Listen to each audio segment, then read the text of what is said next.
Bonjour, c'est Cryptoly, j'espère que vous allez bien. Aujourd'hui, on va parler de Dogecoin. Et oui, c'est important parce que nous avons beaucoup d'actualités autour. Pas autour de la crypto-monnaie, pas autour de ce même coin légendaire qui est en même temps une blockchain, un fork de Bitcoin, qui est en proof of work, mais surtout de l'actualité autour de tout ce qui tourne sur Doge, vous allez voir dans quelques instants. On va rappeler rapidement que Dogecoin, ça reste quand même le même coin qui est le plus connu, le plus capitalisé, et dans lequel il y a un véritable écosystème. Et oui, parce que Dogecoin, on a quand même un écosystème qui est très très fort, dans lequel nous avons à proprement parler la blockchain, qui est en proof of work, qui est un dérivé de Bitcoin, et qui derrière a une volonté d'être la crypto du peuple. Ça a été vraiment la création de Dogecoin de cette façon-là, d'avoir une crypto qui est vraiment pour le peuple, dans le peuple, et c'est une représentation d'une forme de libertarisme pur autour du Dogecoin, qui à la base était un pur meme coin, qui est devenu derrière un symbole, le symbole des meme coins et des cryptos communautaires. Ça a été vraiment le principe de Dogecoin, et ce qui est intéressant, c'est qu'il y a eu une communauté très forte, oui, et à côté, on a un fervent défenseur qui est Elon Musk, qui a fait plusieurs fois le coup de parler de Dogecoin directement dans un de ses tweets, qui a même parlé du fait que Dogecoin allait peut-être être la crypto de X, le réseau social, donc c'est Twitter qui a été racheté, et à côté, ce qui est aussi effarant, c'est que, étant donné qu'Elon Musk était très engagé dans la campagne politique de Donald Trump, et qu'il a gagné, enfin Donald Trump a gagné les élections, Elon Musk a été nommé justement un des cofondateurs et un des co-dirigeants du Department of Government Efficiency, donc c'est-à-dire Doge, et oui, on est encore dans le rappel, et qui est un gouvernement qui a pour but de traiter toutes les inégalités au niveau budget et toutes les inefficiences au niveau budget des USA. D'accord? Un très gros projet, il l'a montré comme il était capable de le faire avec Twitter, en l'occurrence ça a été brutal, très très brutal, hein. C'est pas pour rien qu'il est arrivé à l'époque avec son évier dans lequel il a dit qu'il allait sinker, let's sink it, ça veut dire qu'on allait justement le faire tomber, qu'on allait faire un dépôt de bilan au niveau de Twitter, parce que c'est tout le monde, ce que disait tout le monde en fait, à partir du moment où Elon Musk allait le racheter, sauf qu'il a montré qu'il a été capable de virer en effet 75% de l'effectif, pour garder uniquement les meilleurs et rembaucher en fait ceux qui manquaient derrière.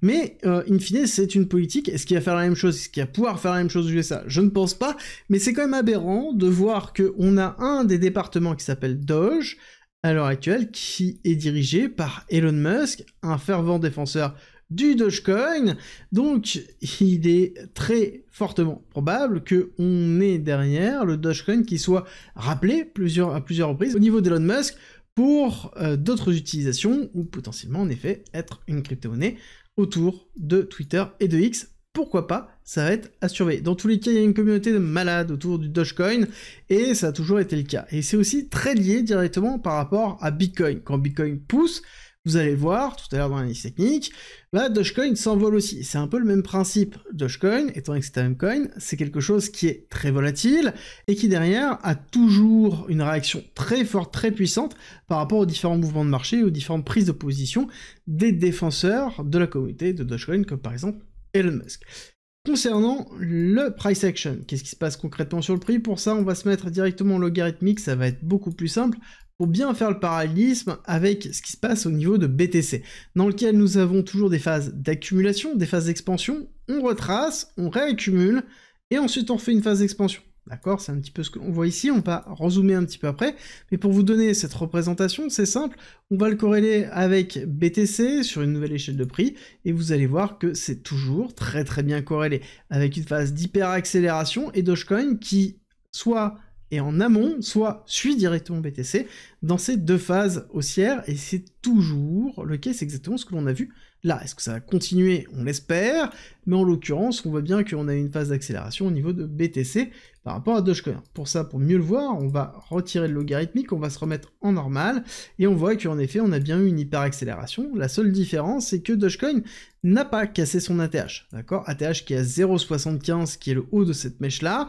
dans lequel on a encore beaucoup de marge à se faire. Et c'est peut-être un des symboles pour moi à garder, se dire qu'on a aussi beaucoup de marge à avoir au niveau de l'expansion de ce bullrun, parce que c'est un petit peu ça. Si je reprends, en fait, la phase d'hyper-accélération qu'on a eue sur la dernière dernière accélération du bull run précédent. Ici, on a fait l'ATH, on a fait derrière une consolidation en 3 temps, avec la mise en place du bear market, une phase d'accumulation, une rupture haussière, ici, un retest, et ensuite on a eu l'accélération forte, très très forte, avec le break of structure majeur qui a été structuré. Donc ça veut dire qu'en effet, on a bien un break of structure, on a un changement de la tendance qui est effectuée, on repart d'un range vers une tendance haussière, et ce que l'on pourra attendre, en effet, c'est peut-être un petit retracement pour une validation de continuité de tendance, avec la règle de la continuité, hop, continuation, dans lequel on irait chercher les 0,30 pour aller chercher un petit peu plus haut, peut-être même les 0,26, pour aller chercher toujours plus haut, dans lequel on a des targets qui peuvent être assez hautes, dans lequel on peut les viser la rupture de la TH avec des 0,75 et une target dans les 0,80 qui est une extension de Fibonacci, hein, les 1 et les 1,1. On pourra aller chercher les 1,618 avec le 1,24$, à savoir que le dollar au Dodge, c'est quelque chose, c'est une target qui est vécue, qui est ciblée depuis tellement longtemps au niveau de Dodge que je pense qu'il y aura certainement un gros effet de symbolisme qui se fera de ce côté-là, et après on peut aller chercher beaucoup plus haut sur d'autres targets, comme les 2,618, avec des chiffres beaucoup plus hauts en fonction du bull run.